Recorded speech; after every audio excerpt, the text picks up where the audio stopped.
자, 요거는 2021학년도 수특 독서 융합 12번 지문 강의인데,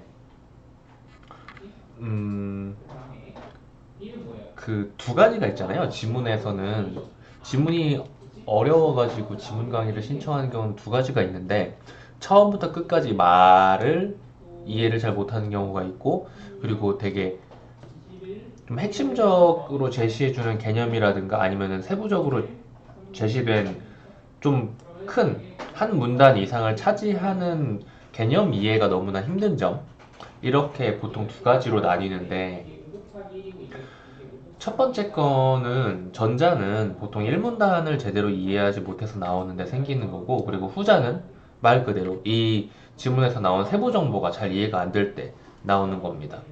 그래서 전자 같은 경우에는 지문 전체가 잘 이해가 안 되는 경우에는 지문 강의가 도움이 돼요.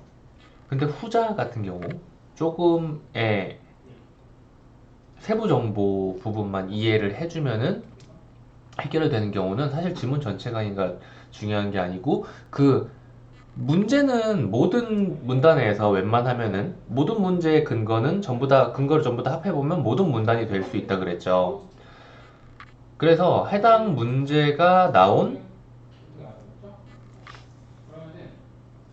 문제 강의를 봐주시는 게 더 좋아요. 지문 전체 강의보다는. 만약에 요게 이해가 안 돼서 지문 강의를 신청한 거라면, 이거랑 관련된 게 3점짜리 문제가 있죠. 그 3점짜리 문제 강의를 들으시는 게 더 나을 거예요.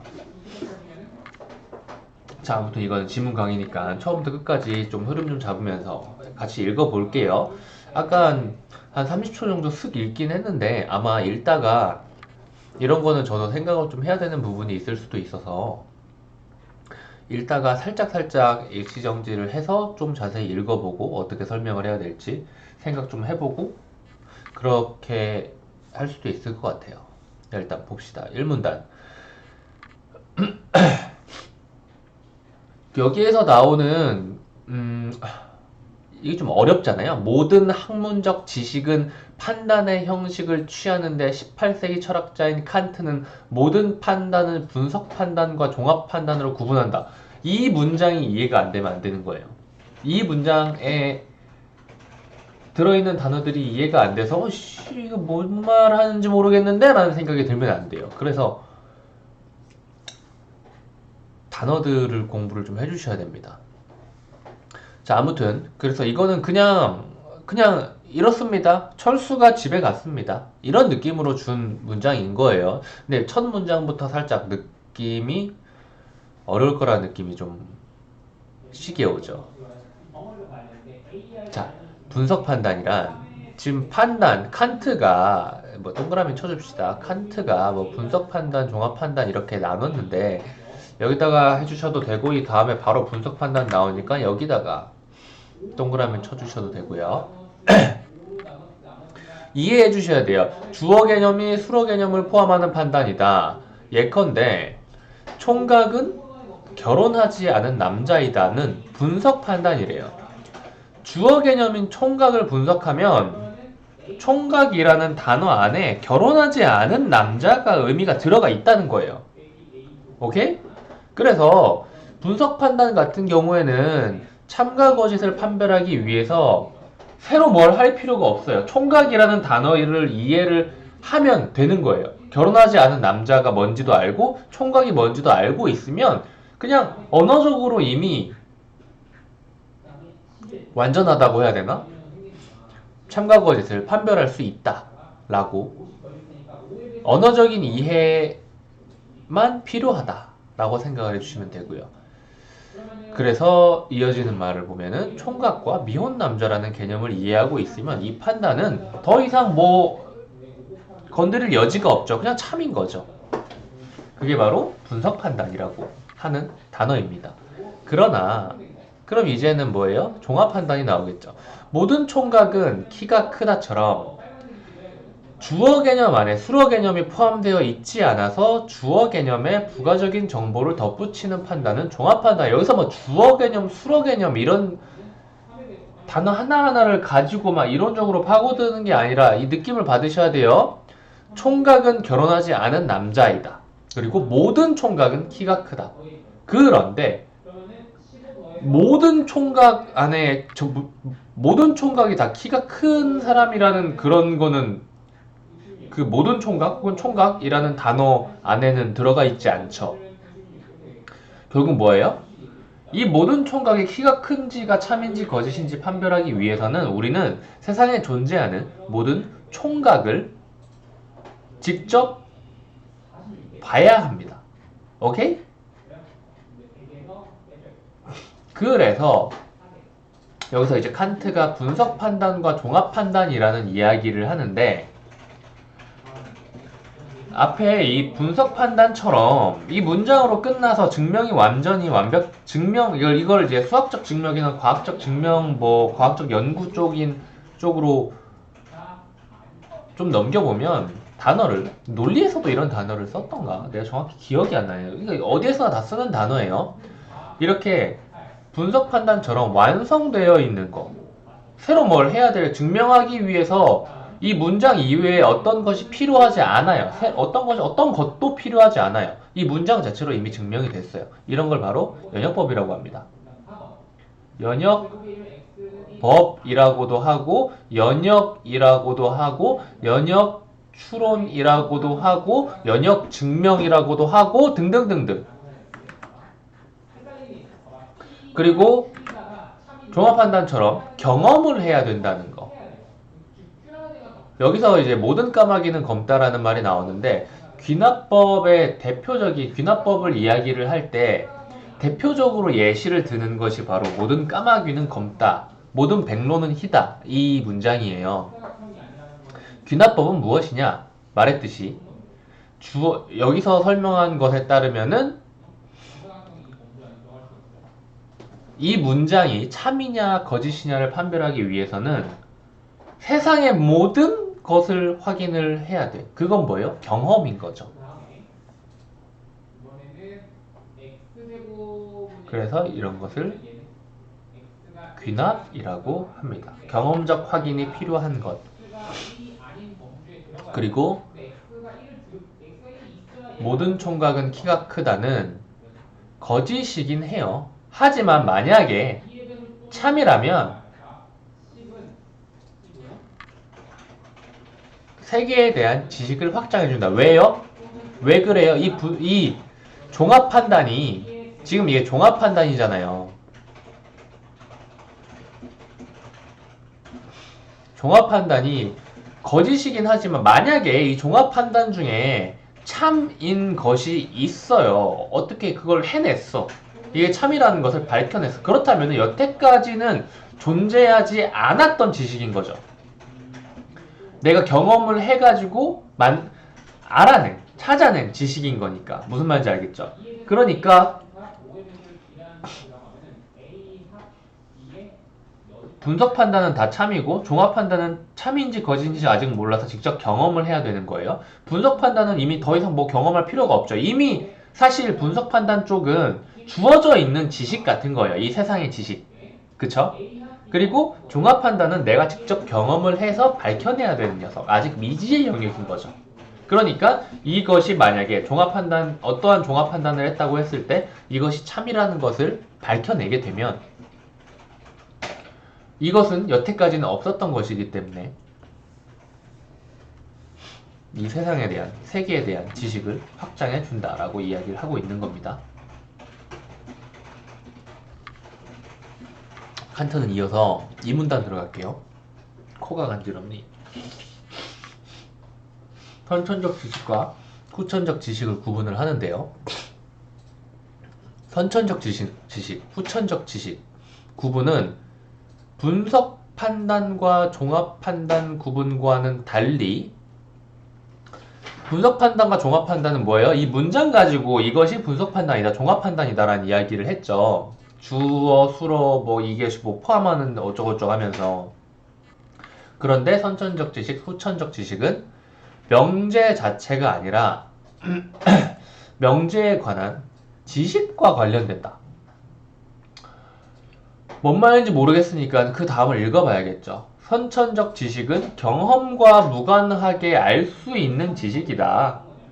모든 분석 판단은 선천적으로 알 수 있다. 지금 분석 판단이랑 선천적 지식이랑 연결을 짓고 있는 것 같죠? 분석 판단에 포함된 용어들의 의미만 알면 돼요. 이와 달리, 그럼 다시 이제 종합 판단 쪽으로 가는 거겠죠? 모든 까마귀는 검다는 이 세상에 존재하는 모든 까마귀를 전부 다 검사를 해야 돼. 응? 후천적으로만 까마귀를 모두 경험한 다음에 알 수 있는 거죠. 감각적인, 이 시각적으로 확인하는 경험을 통해서 까마귀가 하나하나 사례별로 입증되어야 돼요. 그런데 우리는 이 세상의 모든 까마귀를 경험할 수 없고 설령 가능하다고 하더라도 앞으로 태어날 까마귀는 경험할 수 없어요. 그쵸? 앞으로 까마귀가 얼마나 더 태어날지도 모르는 거고 이 전까지 내가 경험하지 않았던 까마귀 중에서 지금도 경험하지 못할, 다 죽어가지고 없어진 까마귀들, 그것도 아직은 경험하지 못했던, 그것도 과거에 경험하지 못했던 거고. 아무튼, 이러한 후천적 지식, 경험을 해가지고 전부 알아내야 되는 지식 같은 경우에는 결코 보편적이고 필연적인 지식을 얻을 수가 없어요. 그래서 경험에 의존하지 않는 선천적인 지식이 보편성과 필연성을 지닌 지식이라고 하는 겁니다.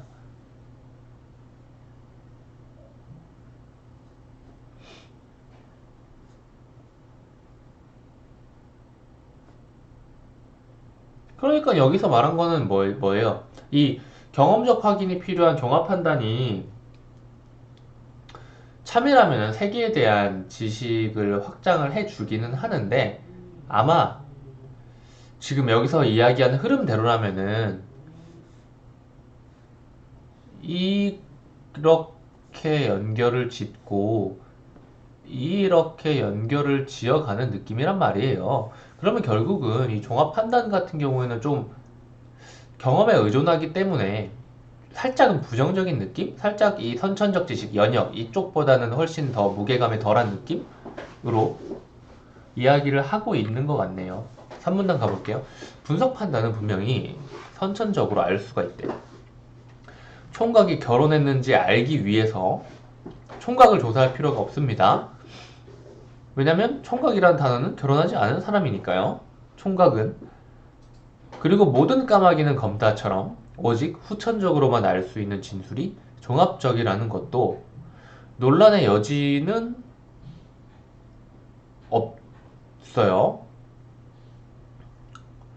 경험으로만 알 수 있는 진술, 계속 읽어봐야 될 것 같아요. 경험으로만 알 수 있는 진술들은 수어에 나타나는 것이 주어에서 언급된 것을 넘어서기 때문이다. 그쵸? 지금 여기서 주어, 수어 이야기를 하고 있는데 주어가 수어의 개념을 포함하고 있는 게 아니라 포함을 못하고 있다는 거죠. 그 이야기를 하고 있는 거죠. 그러나 여기가 좀 중요해 보이죠? 칸트는 세 번째 범주 분석 판단 그리고 종합 판단 이런 이야기가 아니고 종합적이면서 동시에 선천적으로 알 수 있는 진술들이 있다. 지금 말을 섞어 하니까 어려운 거예요. 여기가 분석 판단이고 연역이랑 귀납이란 단어는 없지만은 제가 그냥 설명을 편하게 하기 위해서 이렇게 하긴 한 건데, 그러니까 분석 판단, 종합 판단, 분석 판단과 선천적 지식 그리고 종합 판단과 후천적 지식이라는 이 단어를 무게를 비슷하게 맞춰 놓았는데 지금 보시면은 분석의 종합을 연결시키고 선천의 후천을 연결시키지 않고 분석의 아니다. 여기에서 이 세 번째 문제 여기에서 종합적이면서 선천적인 것. 그러니까 종합 판단이면서 분석 판단일 수 있는 그런 것을 지금 이야기를 하고 있는 거죠. 그런데 종합이랑 선천적 이렇게 두 개를 이렇게 섞어버리니까 당연히 문장이 일반적인 것보다 훨씬 더 어려워지는 거겠죠. 자, 종합적이면서 선천적으로 알 수 있는 진술이 있다고 주장했습니다. 뭘까요? 어떤 진술이 경험과 무관하게 옳은 것임에도 분석 판단과 달리 이거는 지금 경험과 무관하게 옳은 것이라는 말은 분석 판단에 해당하는 말이잖아요. 그쵸? 그런데 지금 여기에서 이제 분석 판단, 종합 판단, 선천 지식, 후천 지식을 깔끔하게 개념을 잡아서 산문단 이해가 지금 잘 되는 거예요. 이 경험과 무관하게 옳은 것이라는 분석 판단, 선천적 지식, 여기와 관련되어 있는 진술임에도 불구하고, 에? 종합 판단, 뭐예요? 세계에 대한 지식, 만약 참이라면 세계에 대한 지식을 확장해 준다는 이 종합 판단 쪽에도 들어가게 되는 거죠.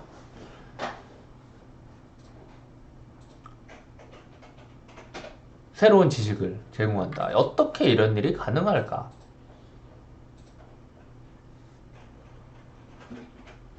다음부터 읽어볼게요. 이해를 편하게 하기 위해서 분석 플러스 종합 판단이 가능? 아니면은 물음표가 아니라 가능. 요 정도만 해둘게요. 자, 그리고 다음 문단 가보면 칸트는 학문적 지식이란 필연적이고 보편적이어야 하며 동시에 세계에 대한 지식을 확장해 주어야 한다고 생각했다. 지금 이 역할을 하는 이 종합적이고 분석적인 역할을 동시에 하는 것이 뭐예요? 이게 선천적 지식, 후천적 지식이 아니라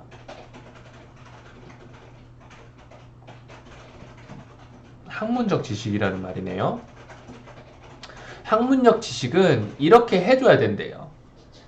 다시 말해서 학문적인 지식은 선천적이면서 종합적인 판단이어야 한다는 것이다. 지금 이 말을 하기 위해서 아유 참 지금 이 말을 하기 위해서 이 한 문장을 하기 위해서 여기까지 설명을 한 거예요. 칸트가 이 말을 했다라는 것을 설명하기 위해서 이 앞부분의 설명을 전부 다 한 겁니다.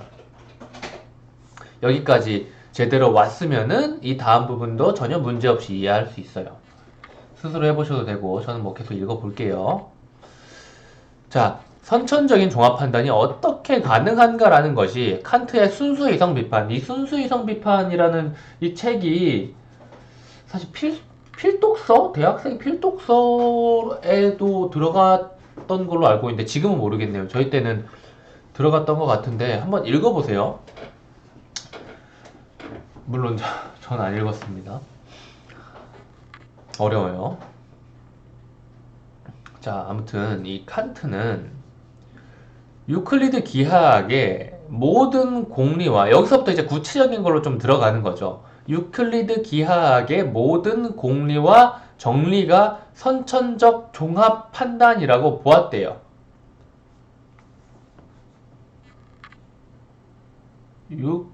그러니까 학문적 지식이라는 거죠. 그러니까 그냥 유클리드 기하학이라고만 할게요. 여기서 모든 공리와 정리라고 했는데 아무튼 자 가령 직선은 두 점 사이의 가장 짧은 거리이다라는 명제는 확실히 종합적이죠. 직선이라는 말 안에 이 서술어가 포함이 되어 있잖아요. 아닌가요? 아니 지금 헷갈린다.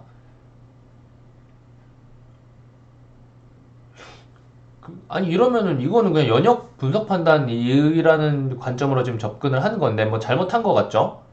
그냥 읽어볼게요. 따라서 읽어볼게요. 제 짧은 소견으로 아는 척을 하지 않고. 자, 그래서 이게 확실히 종합적이래요. 그 이유를 지금 봐야 됩니다. 고듬이라는 개념은 양에 관한 것을 포함하지 않고 다만 성질에 관한 것을 포함하고 있으므로 고듬이라는 개념으로부터 가장 짧은 거리라는 개념이 도출될 수는 없습니다. 무슨 말인지 알아요? 그러니까 고듬이라는 것은 그냥 이게 곧음이라는 성질인 거지. 가장 짧다, 제일 멀다, 이런 개념은 도출돼서는 안 된다라는 거죠. 이런 양적인 개념은 포함되어 있지 않다. 이 고들 직자를 써가지고 고듬이라고 한 거잖아요. 고들 직자에는 이러한 짧고 길고가 포함되어 있지 않아. 이건 그냥 곧게 뻗어 있는 선일 뿐이야. 라는 거죠. 오케이? 자, 한편, 그래서 가장 짧은 거리라는 개념은 도출될 수가 없다고 합니다. 한편, 직선은 두 점 사이의 가장 짧은 거리이다. 라는 명제는 직관에 의해서 절대적인 확신성이 보장이 됩니다. 이거는 그런 거야.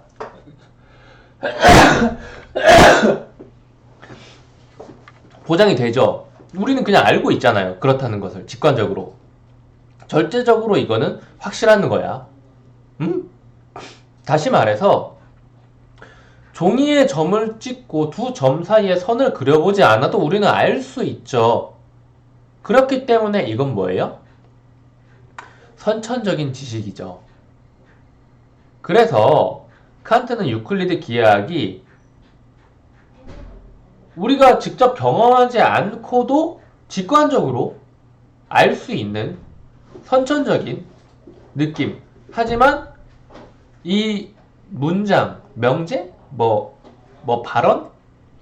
뭐라 그러죠? 진술. 이 진술 자체는 종합 판단 속에 들어간다는 거.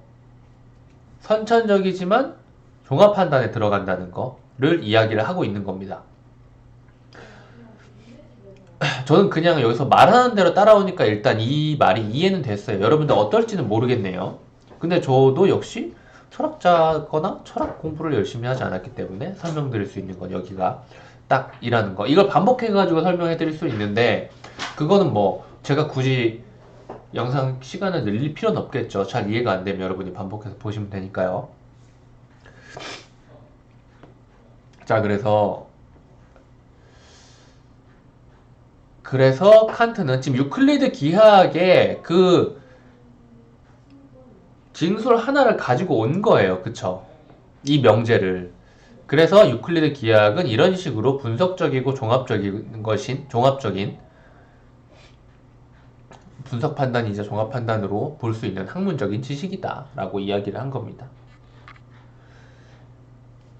칸트의 이러한 생각들, 분석 판단과 종합 판단, 선천 지식과 후천 지식, 학문적 분석 판단과 종합 판단 혹은 선천 지식, 후천 지식 이런 것을 다 섞어 놓은 학문적인 지식.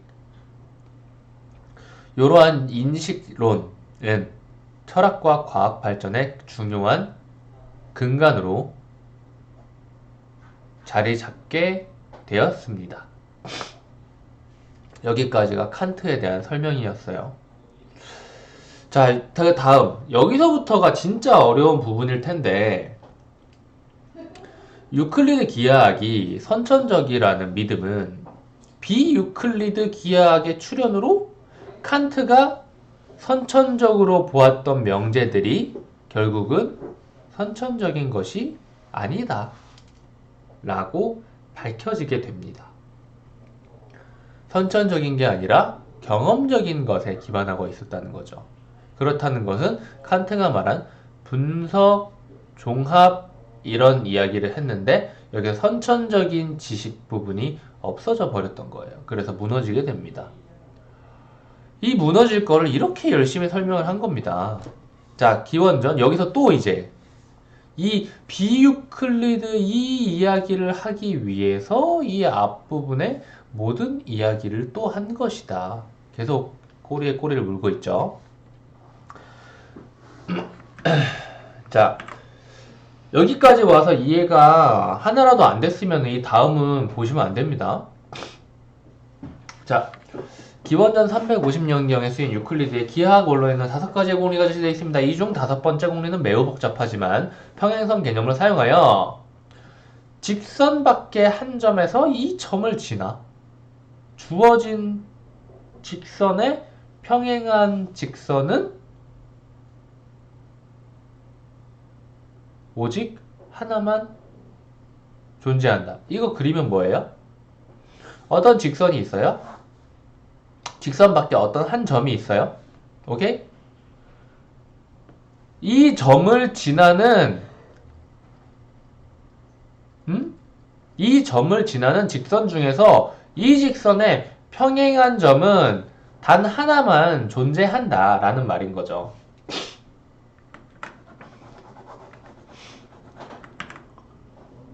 이와 동치인 또 하나의 공리는 모든 삼각형의 내각의 합은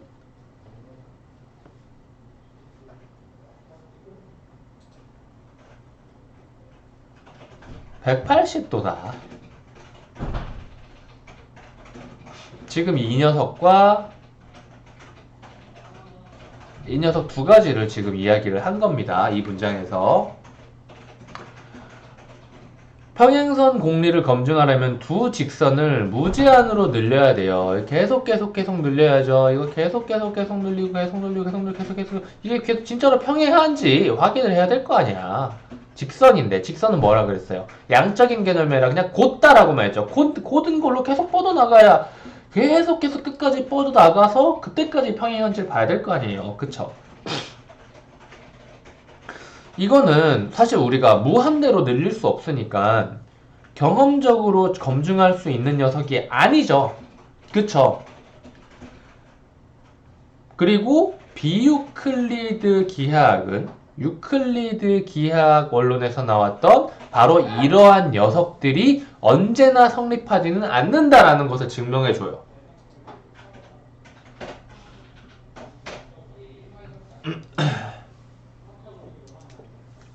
그러니까 이거를 우리가 경험을 통해서 밝혀낼 수 없고 그냥 이미 직선은 이렇다니까 우리는 알고 있다. 경험을 통해서 알아야 하는 것이긴 하지만 우리는 이미 이 문장 안에서 이것이 맞다는 것을 알고 있다. 그렇기 때문에 이것은 종합적인, 경험적인 게 필요한 종합적 판단임에 동시에 분석 판단으로도 들어갈 수가 있는 것이다 라는 이야기를 칸트가 여기에서 학문적 지식이라는 개념을 가지고 유클리드 기하학을 가지고 한 건데 여기에서 말하는 유클리드 기하학에서 말하는 이런 두 가지가 비유클리드 기하학에서는 칸트가 말한 대로 성립하지가 않는다라는 것이 밝혀지며 이게 와장창 무너졌다는 거잖아요.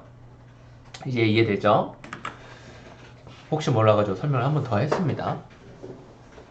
자, 여기에서 이제 과거에는 지구가 2교의 3점짜리 유형 보기 문제에 들어갈 텐데 과거에는 지구가 평평하며 인간은 그러한 평면 위에서 살고 있다고 믿었어요.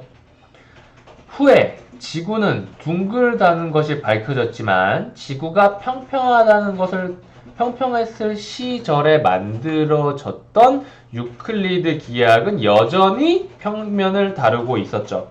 오케이? 그리고 우리가 만나게 되는 유클리드 기하학들 역시도 종이에서 만나게 되죠. 종이는 뭐예요? 평면인 거죠. 우리의 기준으로는. 그렇다면 이제 범위를 확장을 시켜서 이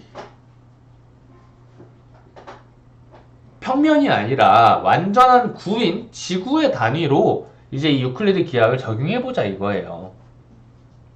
구면 위에서의 직선은 무엇일까?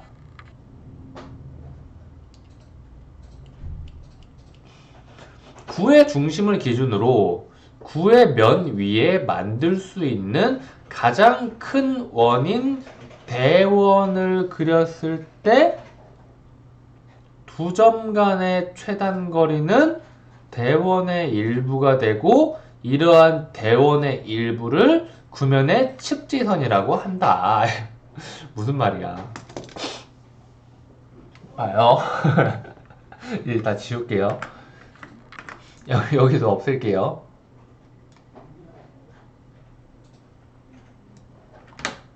아, 이거 너무 오랜만에 하는 거라 가지고 틀릴 수도 있겠네. 그때도 머리 한참 싸맸거든. 자, 봐봐요. 이거는 내가 손으로 그리지 말고 이 그림판에 도움을 받읍시다.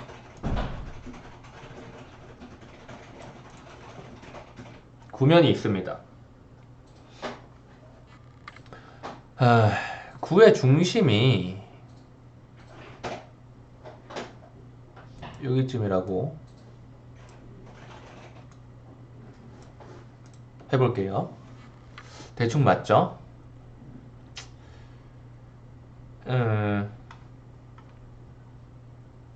이 구의 면 위에 만들 수 있는 가장 큰 원인 대원을 그렸을 때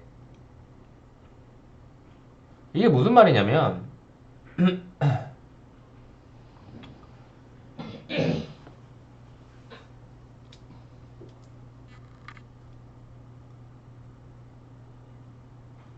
뭐라고 해야 되냐 이거를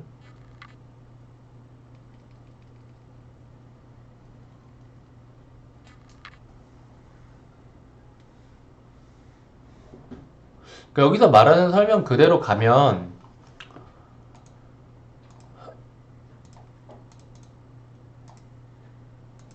이 대원이라는 녀석은 봐봐요. 구의 중심을 기준으로 구의 면 위에 만들 수 있는 가장 큰 원인 대원 중심을 기준으로 라고 했으니까 그린다고 생각을 해봤을 때는 이거 어떻게 그려야 되냐?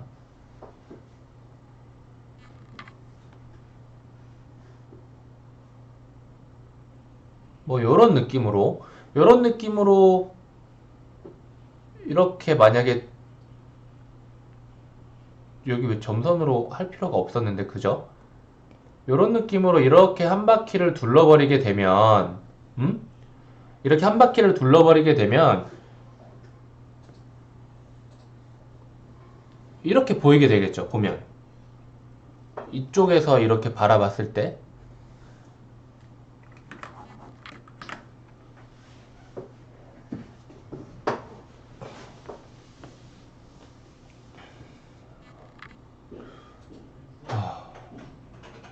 이거 내가 어떻게 설명을 했더라?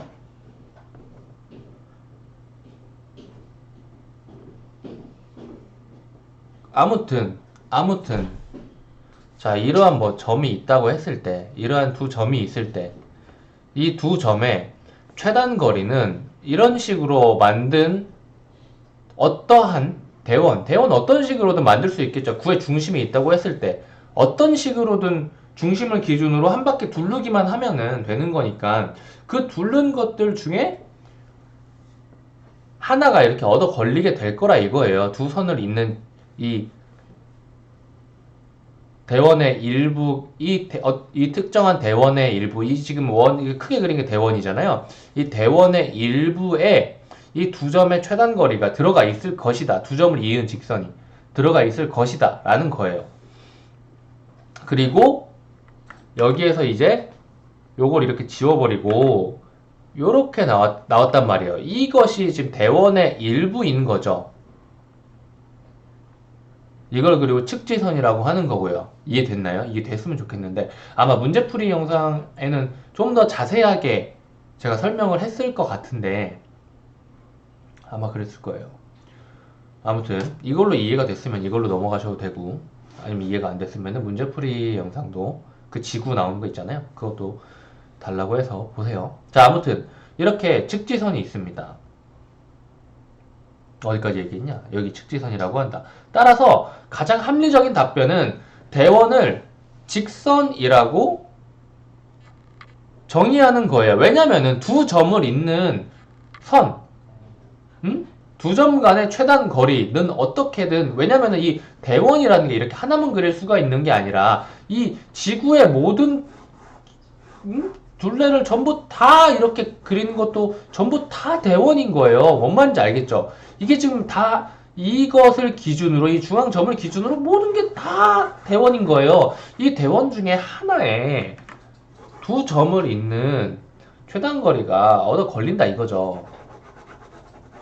그렇기 때문에 이렇게 보면은 얘는 사실은 뭐 제일 합리적으로 답변을 할 수 있는 이 구면 위에서의 직선은 무엇일까? 이것에 대한 지금 답변을 지금 해야 되는 건가? 아무튼 여기에서 이제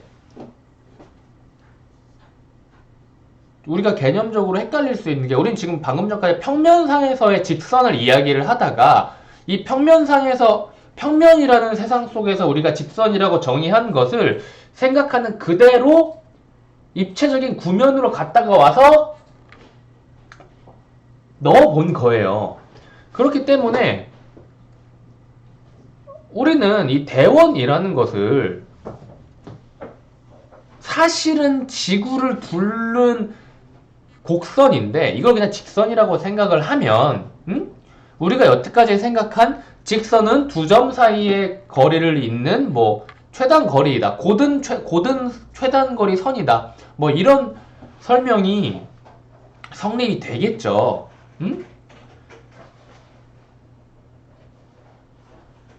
그리고 두 점 사이의 최단 거리를 구면 거리라고 하는데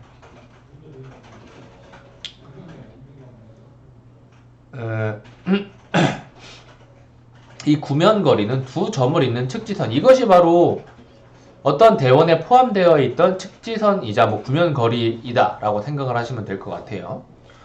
이에 따르면은 모든 경선 그리고 적도를 통과하는 위선은 그 자체가 대원이므로 직선이다 라고 하는데, 모든 경선과 적도를 통과하는 위선,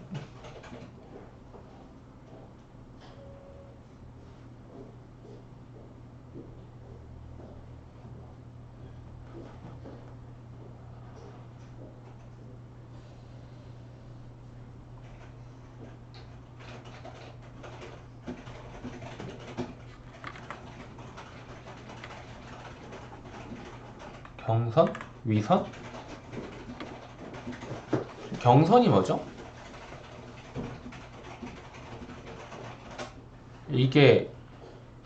이건가? 이건가? 지금 이제부터는 이제 제 한계에 도달하고 있는데, 경도 위도 정할 때 지구에서 가로로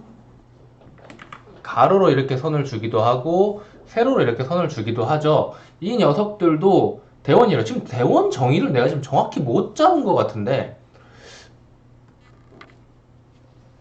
구의 중심을 기준으로 구의 면 위에 만들 수 있는 가장 큰 원인 대원.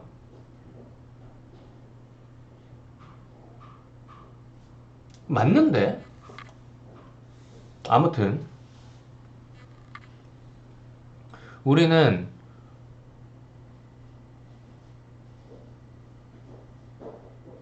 어찌 됐건 봐봐요. 이게 지금 이 모든 것이 지금 대원이라고 했잖아요. 그리고 우리는 이 모든 것이 대원이라고 했고, 그리고 대원을 직선이라고 정의하기로 했다 그랬잖아요. 지금 직선 세계, 그러니까 평면 세계관 속에서 살다 온 우리는. 그렇기 때문에 이 녀석들이 전부 다 직선이라 이거야. 응? 이 녀석들이 직선이기 때문에 우리는 구면 위에서 삼각형을 그릴 수가 있어요. 왜냐면은 봐봐요. 지금 이게 적도잖아요. 이게 적도인데 이게 대원이에요. 얘는 직선이에요. 뭔 말인지 알죠? 그러니까 적도상에 이 측지선을 하나 그렸다고 할게요. 측지선이 뭐라 그랬죠? 대원의 일부입니다. 적도상의 이 측지선은 직선입니다. 그죠? 그리고 북극에서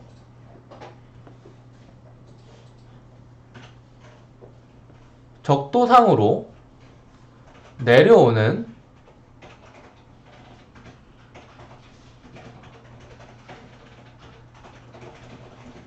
뭐 이러한 경선도 있다고 쳐볼게요. 제가 지금 지구 이런 식으로 경선이 내려오는 건가? 중심에서 이렇게 해서가 아니고 뭐 아무튼 어떤 식으로 생각해도 상관없을 것 같은데 이 부분은 제가 정확히 모르겠네요. 그냥 여기서 하라는 대로 하고 있는 겁니다. 그래서 이런 경선도 역시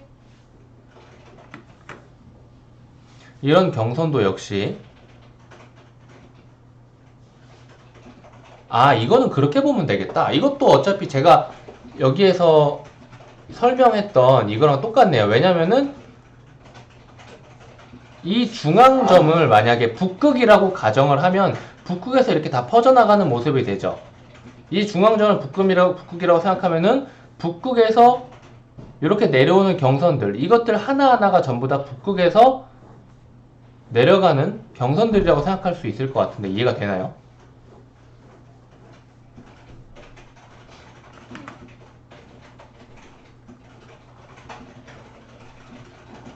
그 모습을 그냥 위가 북쪽, 아래가 남쪽인 그림상에서 표현을 해보면 이런 식으로 줄이 내려올 거라 이거죠.